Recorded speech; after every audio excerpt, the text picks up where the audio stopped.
Israel launched dozens of strikes across Syria, including in the capital Damascus, escalating a conflict with a government that is already grappling with sectarian clashes in which more than 500 people have been killed. Israel claims it is attacking forces of the interim government of President Ahmad al-Sharaa in order to protect the Druze minority, who they allege are being subjected to human rights violations. The allegations have been rejected by authorities in Damascus. Sharaa declared that protection of Druze and their rights is a priority for him.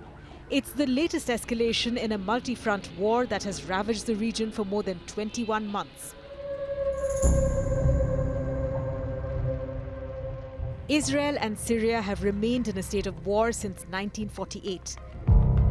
The 1967 Six-Day War saw Israel assume control of Syria's southwestern Golan Heights region, later annexed by Israel in 1981 without international recognition. In 1973, Syria, then under the rule of President Hafez al-Assad, sought to reclaim the territory during the Yom Kippur War.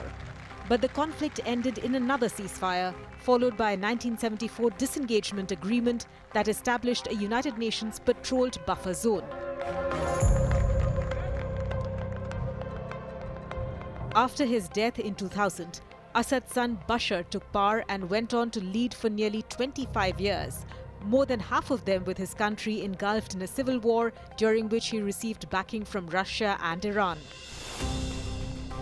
In December 2024, a surprise offensive led by Islamist rebels ultimately toppled the government, putting in power Syrian interim President Ahmad al-Sharaa.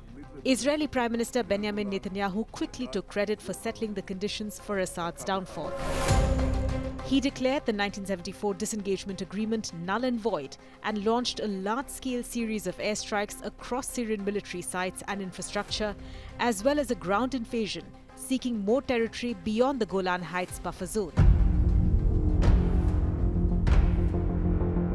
On July 13th, clashes broke out between the Druze and Bedouins around Druze-majority Sauda in southern Syria. As the situation went out of hand, Syrian troops tried to intervene.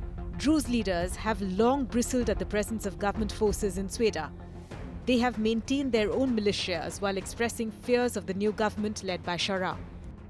The government declared a ceasefire on July 15th, and Druze leaders called on the community's armed factions to stand down. But fighting soon resumed. During the unrest, there were reports of extrajudicial killings.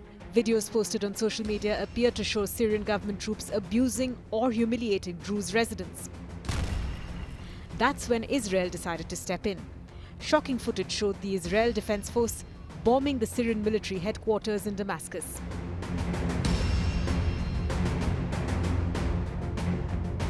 Sharaa stressed that the Druze were a fundamental part of the fabric of this nation and rejected any attempt for them to be dragged into the hands of what he called an external party.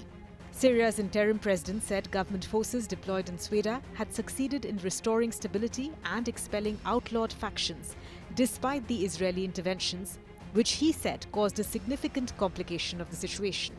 Sharaa said responsibility for security in Sauda would now be handed to religious elders and some local factions based on national interest.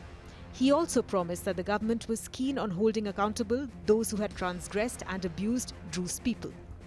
But there is widespread distrust among the Druze minority towards Sharaa's government. The interim government promised to include minorities, including the Druze, but the new 23-member government in Syria, announced in late March, has only one Druze member. President Donald Trump's administration has repeatedly warned Sharaa and his government against targeting minority communities, including the Druze. At the same time, Trump has shifted his position on Sharaa in recent months. He briefly met Sharaa during a visit to Riyadh in May and announced the lifting of sanctions against Syria. Will the US now put pressure on Damascus to rein in its fighters? It could also turn to partners with influence in Damascus like Saudi Arabia and Qatar. At the same time, the US will have to urge Israel to pull back on strikes on Syria. While limited action could help defend the Druze and keep threatening actors away from the Syria-Israel border, Intensifying strikes on government targets in Damascus could lead to massive destabilization in a region which is already war-torn and weary.